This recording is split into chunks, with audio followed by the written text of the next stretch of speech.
Om Shanti. Good morning. 20 अगस्त 2021 प्रातः मुरली। बाप दादा मधुबन।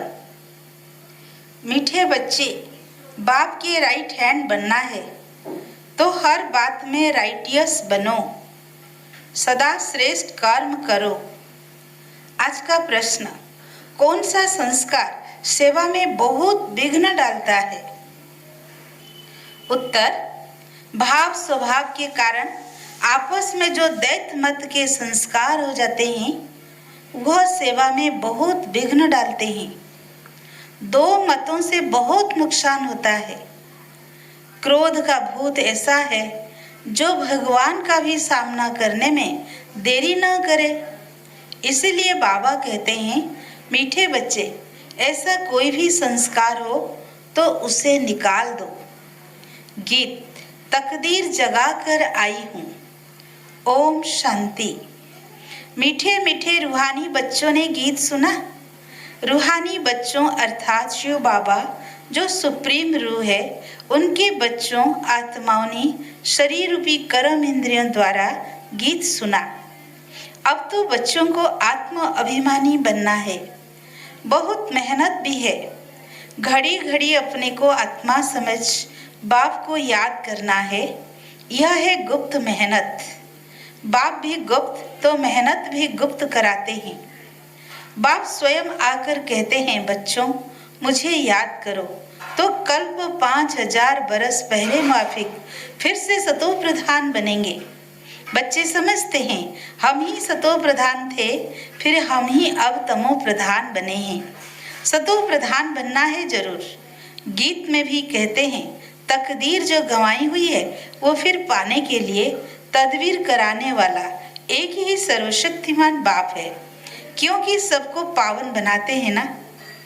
बाप बच्चों को समझाते हैं, हे रूहानी बच्चों, अब तकदीर बनाने आए हो। स्टूडेंट स्कूल में तकदीर बनाने जाते हैं ना, वो तो छोटे बच्चे होते हैं। तुम छोटे नहीं हो, तुम हो बड़े बुजुर्ग। तकदीर बना रहे हो। हाँ, कोई बूढ़ा बूढ़े भी है। बुढ़ापे से जवानी में पढ़ना अच्छा होता है। जवान की बुद्धि अच्छी होती है। यह तो सबके लिए बहुत सहज है। तुम्हारा शरीर तो बड़ा है ना, यह बेबी है, इतना नहीं समझ सकेंगे क्योंकि अर्गान्स छोटे हैं। स्तुति, निंदा, दुख, सुख, इन बातों को तुम समझ सकते हो। आत्मा तो बिंदी है, शरीर बढ़ता रहता है। आत्मा तो एक रस ही होती है, कभी घटती बढ़ती नहीं। उस आत्मा की बुद्धि के लिए बाप कस्तूरी जैसी सौगात दे रहे हैं, क्योंकि अभी तो बुद्धि बिल्कुल तमो प्रधान बन गई है, सो अब स्वच्छ भी बन रही है। यह चित्र तुमको समझाने में बहुत काम में आते हैं। भक्ति मार्ग में देवताओं के आगे जाकर माथा झुकाते हैं, पूजा करते हैं।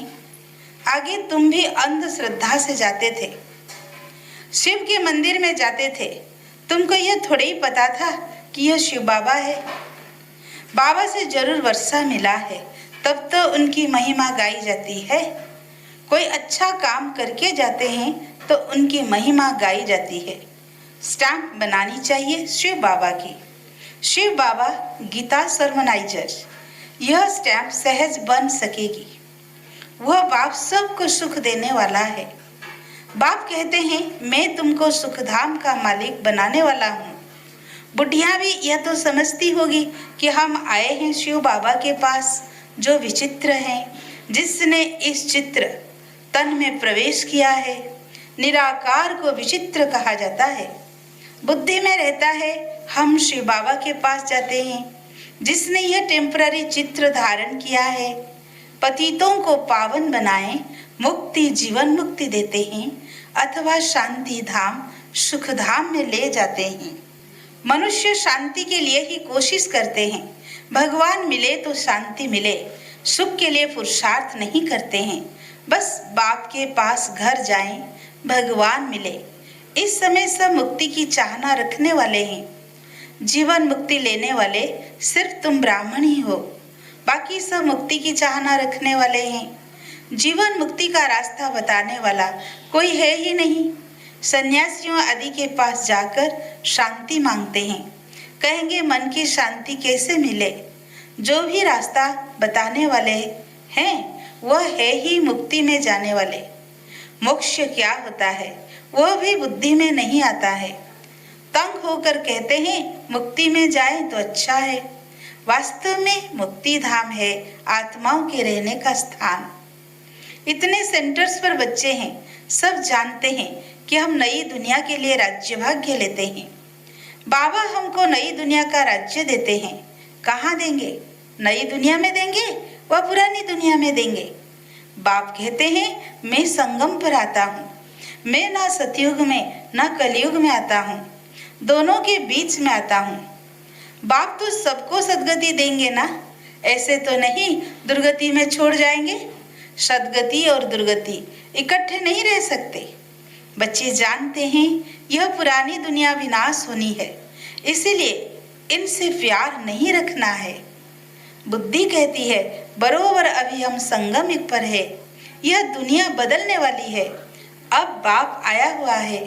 बाप कहते हैं मैं कल्प कल्प संगम पर आता हूँ, तुमको दुख से छुड़ाए हरि के द्वार ले जाता हूँ। यह ज्ञान की बात है। हरिद्वार कृष्ण का द्वार अर्थात कृष्णपुरी को कहा जाता है। अच्छा, उनके पीछे फिर लक्ष्मण झूला लगा दिया है। पहले हरिद्वार आएगा, सती को हरिद्वार कहा जाता है। फिर राम लक्ष्मण आदि दिखाते हैं। वह बात कोई है नहीं, वह तो बनाई हुई बात है। राम को कितने भाई दे दिए हैं? 4 भाई तो होते नहीं, 4 8 भाई तो यहाँ होते हैं। एक तरफ है ईश्वरीय संतान, दूसरी तरफ है आसुरी संतान। अभी तुम जानते हो शिव बाबा ब्रह्मा तन में आए हैं। शिव बाबा है, ब्रह्मा है दादा, प्रजापिता है। वह आत्माओं का पिता तो अनादि है। इस समय ब्राह्मणों को रचते हैं। ऐसे नहीं कि शिव बाबा शालिग्राम को रचते हैं। नहीं, शालिग्राम तो अविनाशी है ही है। सिर्फ बाप आकर पवित्र बनाते हैं।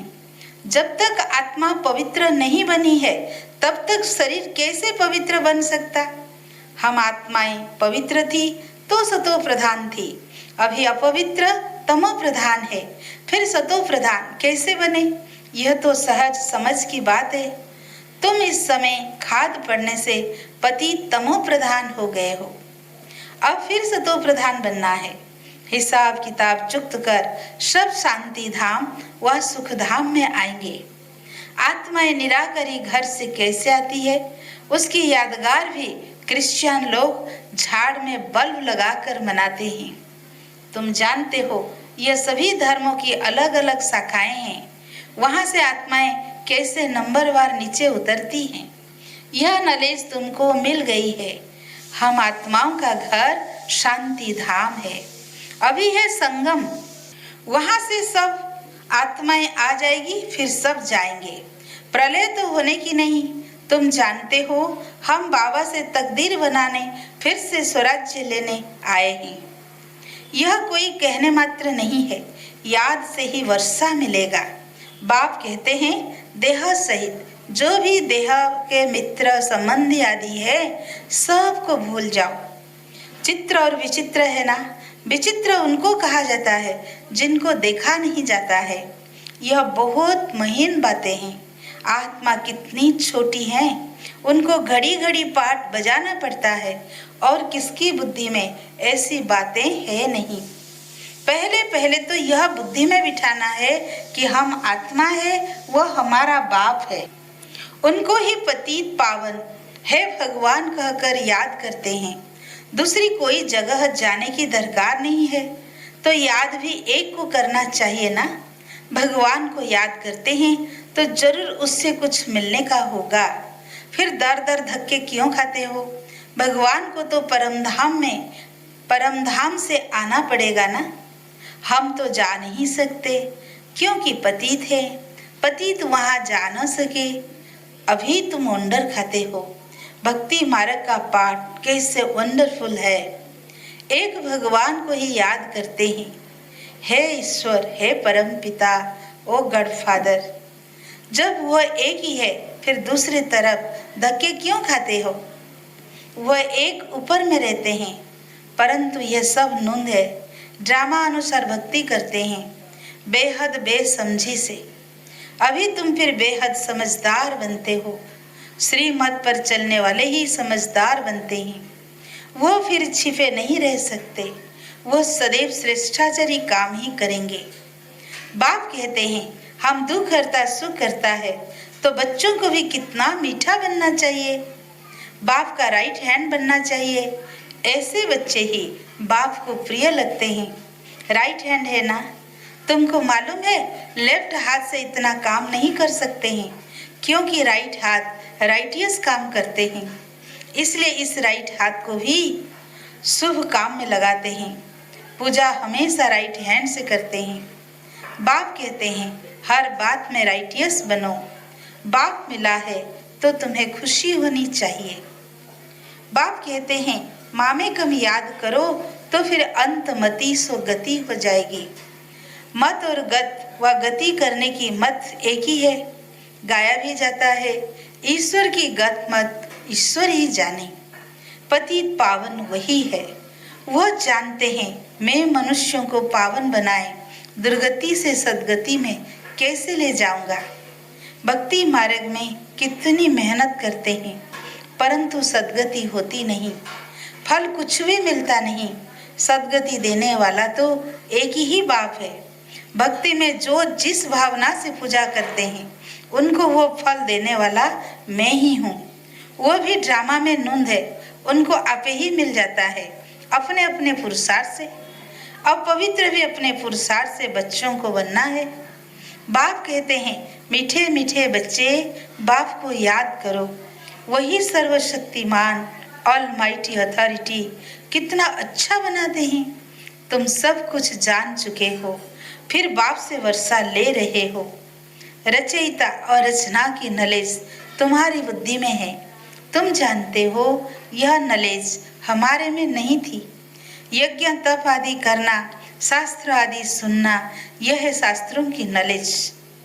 उनको भक्ति कहा जाता है। उसमें एम ऑब्जेक्ट कुछ है नहीं।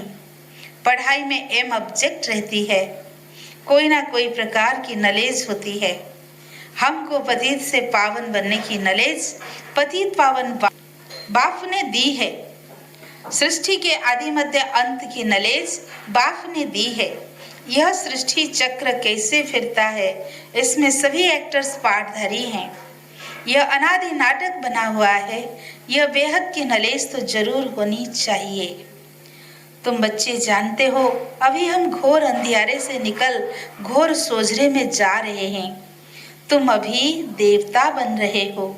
यह भी समझाना है कि आदि सनातन तो देवी देवता धर्म है, जिसे हिंदू धर्म कह दिया है। धीरे धीरे यह बात भी समझ जाएंगे। बच्चों को खड़ा होना चाहिए। इसमें तो ढेर बच्चे चाहिए। दिल्ली में कॉन्फ्रेंस करनी पड़े। परिस्थान भी दिल्ली को कहा जाता है। यही जमुना का कंठा था। दिल्ली कैपिटल है, बहुतों के हाथ आई है। देवताओं की कैपिटल भी यह थी। दिल्ली में बहुत बड़ी कॉन्फ्रेंस होनी चाहिए, परंतु माया ऐसी है जो करने नहीं देती, विघ्न बहुत डालती है। आजकल भाव स्वभाव भी बहुत हो गए ना। बच्चों को आपस में मिलकर सर्विस में लगना है। वही लोग भी आपस में नहीं मिलते हैं तो राजाई ही उड़ जाती है, दो पार्टी हो जाती है तो प्रेसिडेंट को भी उड़ा देते हैं। दैत्य मत बड़ा नुकसान करती है। फिर भगवान का भी सामना करने में देरी नहीं करते हैं, नुकसान भी बहुत पाते हैं। क्रोध का भूत आ जाता है तो फिर बात मत पूछो। इसलिए बाबा कहते हैं गुड़ जाने गुड़ की गोत्री जाने। बाप बच्चों को सृष्टि के आदि मध्य अंत का नॉलेज सुना रहे हैं। अब कोई धारणा करे व न करे, वह है पुरुषार्थ पर मदार। ऐसे नहीं कोई पर बाबा आशीर्वाद व कृपा करेंगे। इसमें कृपा आदि मांगने की बात नहीं है। प्रेरणा से अगर योग और ज्ञान सिखलाना होता फिर तो बाप कहते हैं मैं इस गंदी दुनिया में आता क्यों। प्रेरणा आशीर्वाद ये सब भक्ति मार्ग के अक्षर है। इसमें पुरुषार्थ करना होता है, प्रेरणा की बात नहीं। तुमको 3 इंजन मिली है इकट्ठे। कौन कौन है? वो तो बाप अलग है, टीचर अलग मिलता है, गुरु पिछाड़ी में मिलता है। यहाँ तो यह तीनों ही इकट्ठे, जो बाप है वही टीचर है, वही सतगुरु है। बाबा कहते मैं तुमको पूज्य बनाता हूँ, तुम फिर पुजारी बन जाएंगे। बड़ा युक्ति से समझाना है, ऐसा ना हो कोई बेहोश हो जाए। पहले पहले मुख्य है 2 बाप की बात। भगवान बाप है, उनका जन्म शिव जयंती भी यहाँ हम मनाते ही जरूर स्वर्ग का मालिक बनाते होंगे। भारत में ही स्वर्ग था, अभी नर्क के विनाश के लिए महाभारत लड़ाई खड़ी है। जरूर बाप नई दुनिया की स्थापना कराने वाला भी है।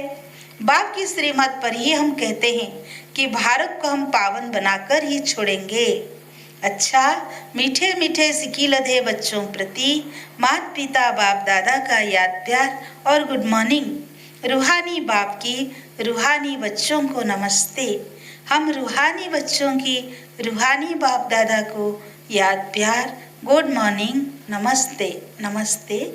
दिल से शुक्रिया बाबा, शुक्रिया। आज के लिए धारणा के लिए मुख्य सार।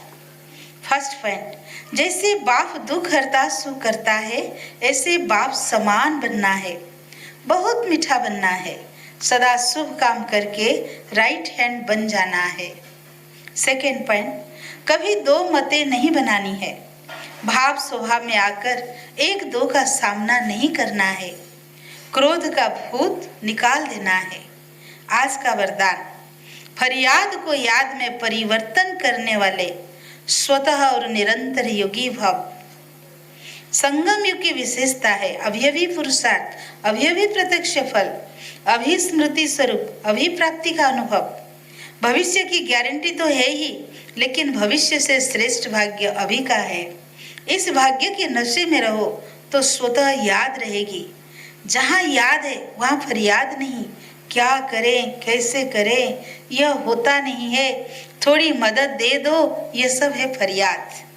तो फरियाद को छोड़कर स्वतः योगी, निरंतर योगी बनो। आज का स्लोगान, जो स्वयं को मेहमान समझकर चलते हैं वही महान स्थिति का अनुभव करते हैं। अच्छा, ओम शांति।